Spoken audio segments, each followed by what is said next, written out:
Chers et compagnons d'âme, Ivoiriens, Ivoiriennes, chers amis de notre patrie bien-aimée, la Côte d'Ivoire, je suis le commandant Abdoulaye Fofana, officier supérieur de l'armée ivoirienne.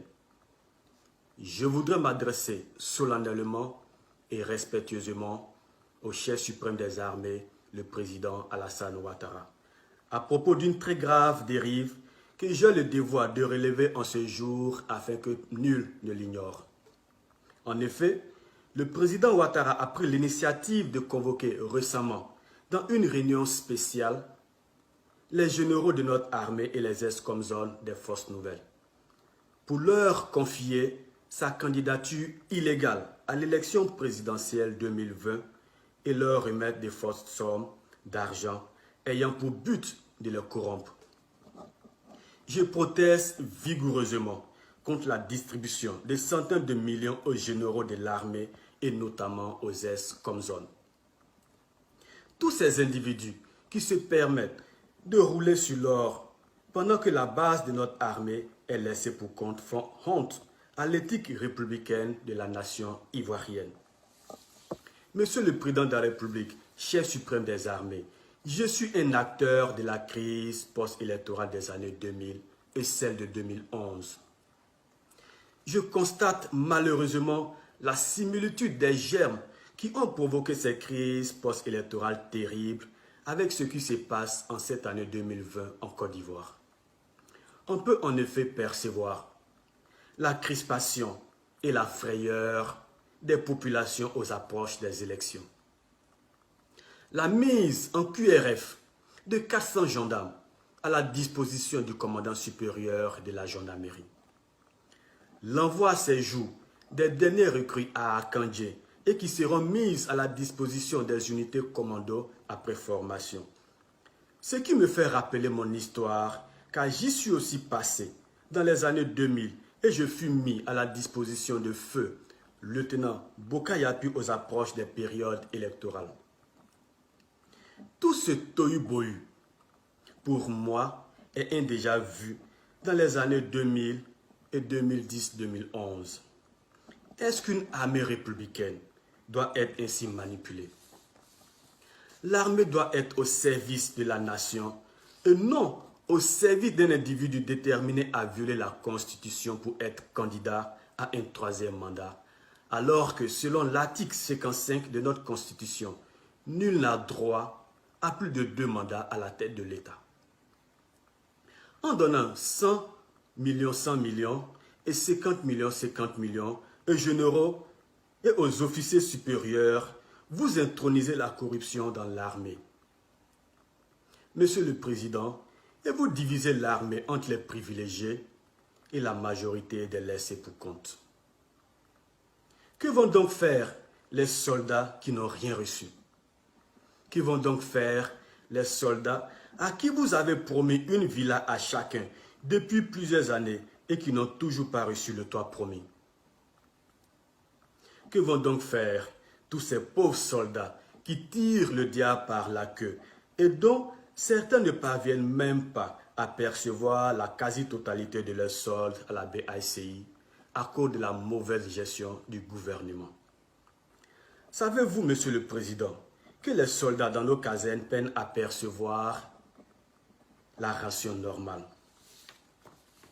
Savez-vous, Monsieur le Président, chef suprême des armées, que les commissariats de police ne perçoivent que 10 litres de gasoil pour la patrouille de 24 heures?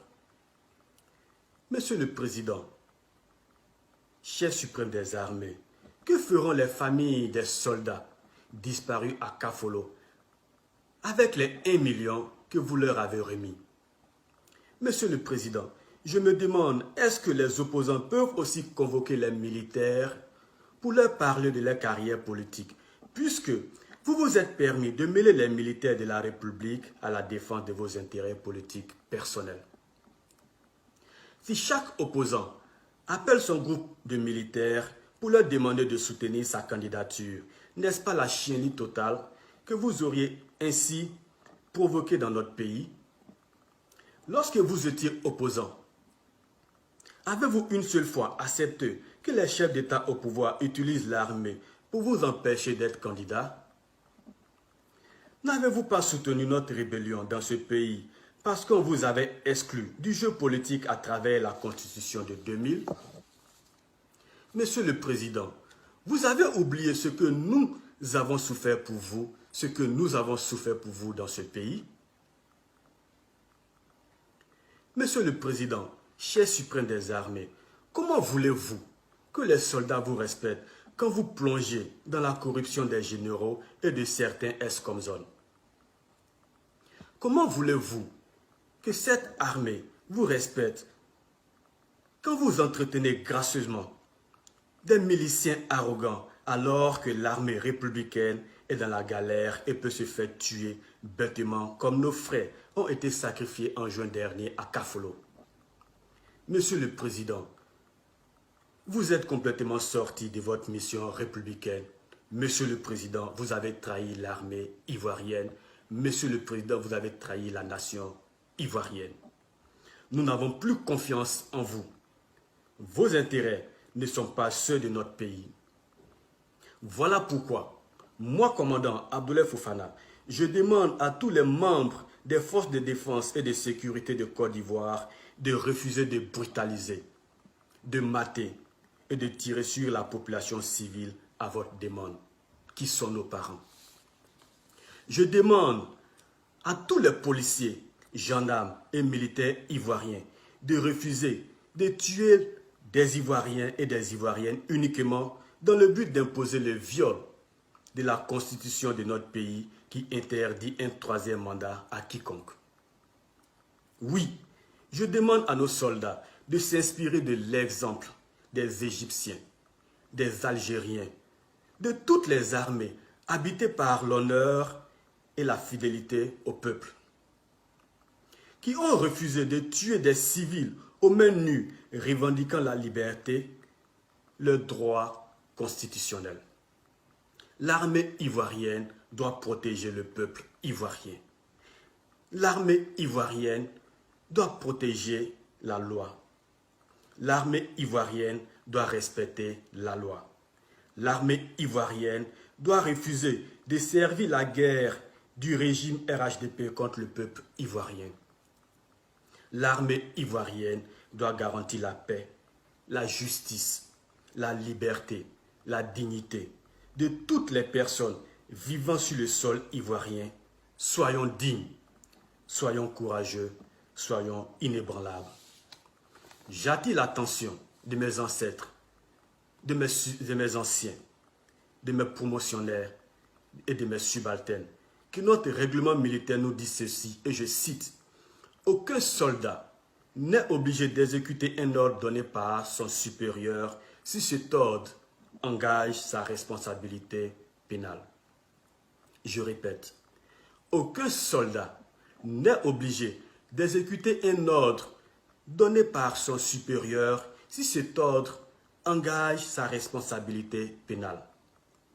Monsieur le Président de la République, nous les militaires, nous refusons catégoriquement de nous associer à une pratique qui engendre la déstabilisation de notre pays, car l'histoire nous jugera demain.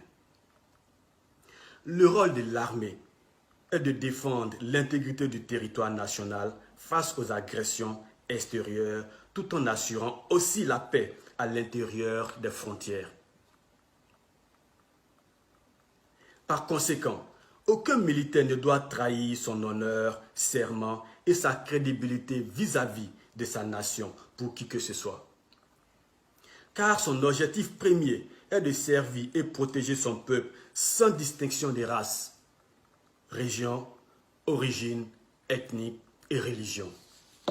Monsieur le Président de la République, chef suprême des armées, nul ne doit entreprendre une action qui ne répond pas aux intérêts du pays.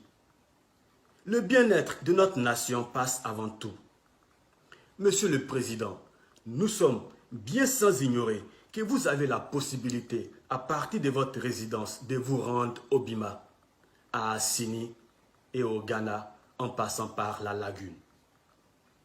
Nous vous conseillons ardemment de respecter la vie, la paix, la justice, la souveraineté et la dignité du peuple de Côte d'Ivoire. Avant de mettre un thème à mon intervention, comme par rituel, je salue mon père spirituel, je salue le général, mes devoirs, mon général. Je salue l'armée ivoirienne, je salue le vaillant peuple ivoirien. Bonne fête de l'indépendance à la nation ivoirienne. Vive la République, vive la Côte d'Ivoire. Commandant Fofana Abdoulaye. À bientôt.